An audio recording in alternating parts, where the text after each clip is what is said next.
বাংলা সাহিত্যে এটা অন্যতম সেরা একটা গল্প, তেলেনাপোতা আবিষ্কারের গল্প।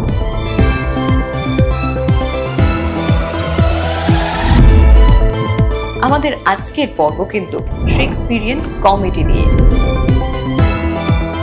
প্রকৃতি যেন নিজের রূপে রসে মায়ায় পরিপূর্ণভাবে অবতীর্ণ আডেনের জঙ্গলে। সেক থিটা হলো কস থিটার অনন্য, অতএব সেক থিটা সমান অতিভুজ বাই ভূমি।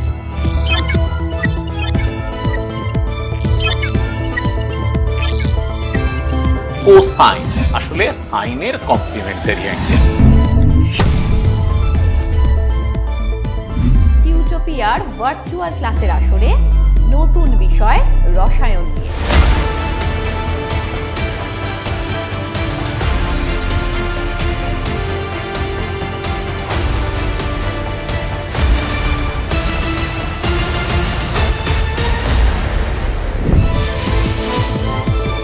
চলে এসেছি আরো একবার তোমাদের সামনে ক্যালোরিমিতে অধ্যায়ের নতুন আরো একটি ভিডিও নিয়ে।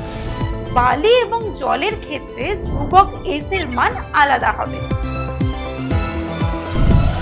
আরো একটা উদাহরণের সাহায্যে ব্যাপারটা গাণিতিকভাবে বুঝে নেওয়া যায়।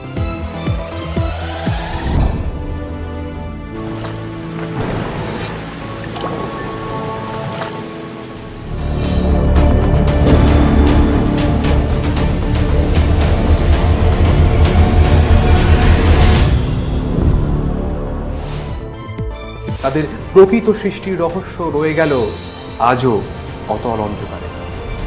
তারা থেকে গেল জীব ও জড়ের মধ্যবর্তী এক বস্তু হিসেবে। হ্যাঁ, এরাই হলো ভাইরাস।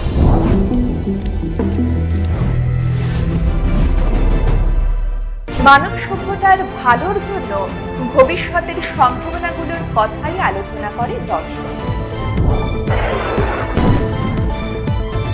পৃথিবীর বুক জুড়ে শুধু একটাই পদশব্দ, মানুষের।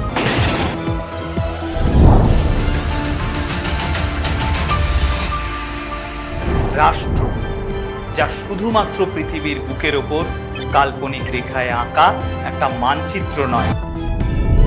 আজকের এই রাষ্ট্র গড়ে উঠল কিভাবে, কিভাবে রূপ পেল আজকের রাজনীতি।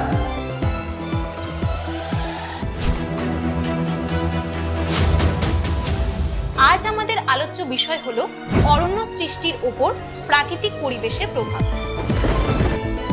প্রত্যেক কটা বাউন্ডারি উচ্চতা, অক্ষাংশ ও ঋতু অনুযায়ী চেঞ্জ হয়। ভূমির উচ্চতার কি প্রভাব রয়েছে সেটা জানতে হলে আমাদের জানতে হবে ট্রি লাইন সম্পর্কে।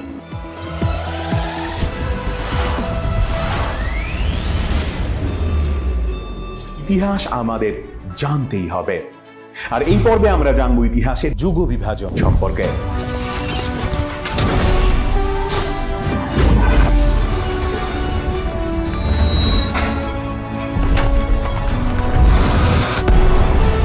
ইতিহাসে মাঝে মাঝে এমন কিছু ঘটনা ঘটে যার ফলে আগের সময় থেকে পরের সময়টা সম্পূর্ণ পাল্টে যায়।